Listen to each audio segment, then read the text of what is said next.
పాపా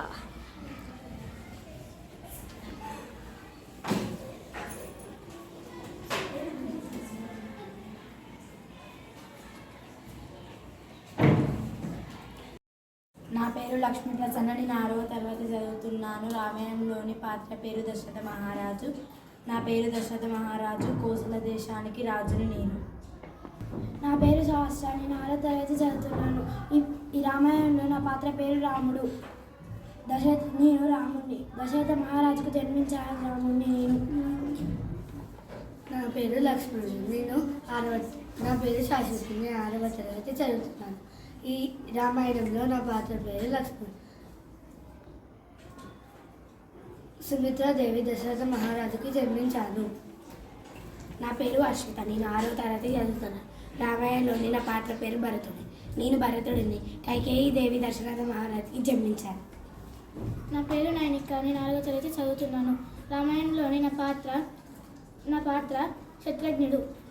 నా పేరు శత్రుఘ్నుడు. సుమిత్రాదేవి దశరథ మహారాజుకు జన్మించాను. నా పేరు రక్షణ. నేను 6వ తరగతి చదువుతున్నాను. రామాయణంలోని నా పాత్ర పేరు జనక మహారాజు. ఈ మిథిలా నగరానికి ప్రభువుని, సీతాదేవి తండ్రిని. నా పేరు అనన్య. నేను 6వ తరగతి చదువుతున్నాను. రామాయణంలోని నా పాత్ర పేరు సీత. నేను రాముని భార్యను. నా పేరు సాక్షి శివాని. నేను 6వ తరగతి చదువుతున్నాను. రామాయణంలోని నా పాత్ర ఉర్మిళ. నేను లక్ష్మణుని భార్య. నా పేరు హిమశ్రీ. నేను 6వ తరగతి చదువుతున్నాను. ఈ రామాయణంలో నా పాత్ర పేరు మాండవి. నేను భరతుడి భార్య.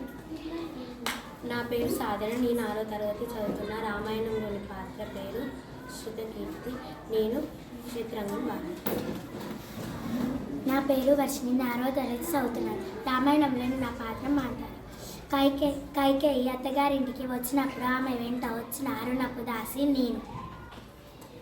నా పేరు సుహాని. నేను 6వ తరగతి చదువుతున్నాను. రామాయణంలోని నా పాత్ర రామనాథుడు.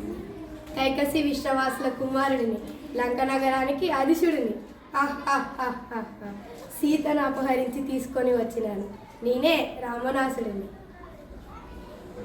నా పేరు వర్షిత. నేను 6వ తరగతి చదువుతున్నాను. రామాయణంలోని నా పాత్ర పేరు శబరి. నేను ఒక బోయాకాంతని తపస్విరాలు. పంపా తీరంలో ఆశ్రమాన్ని ఏర్పరచుకొని నివసిస్తున్నాను. శ్రీరాముని దర్శనంతో నా యుక్తను పులకించింది. పంపా తీరంలో దొరికే పండ్లను రాముడికి అర్పిస్తుంటాను. హనుమంతుని. నా పేరు విశ్వశ్రీ. నేను 6వ తరగతి చదువుతున్నాను. ఈ రామాయణంలో నా పాత్ర హనుమంతుని. నేను హనుమంతుని. అంజనీదేవి వాయుదేవులకు జన్మించాను. నేను సుగ్రీవుని మంత్రి. సుగ్రీవునికి రామలక్ష్మణులతో స్నేహం ఏర్పాటు చేశాను. సముద్రానికి వారధి కట్టి లంకలో ప్రవేశించాను. సీత అశోకవనంలో తప్ప మిగిలిన లంక మొత్తం కాల్చాను. కిష్కింద వల్ల సీతకి నృత్యాన్ని తెలియజేశాను.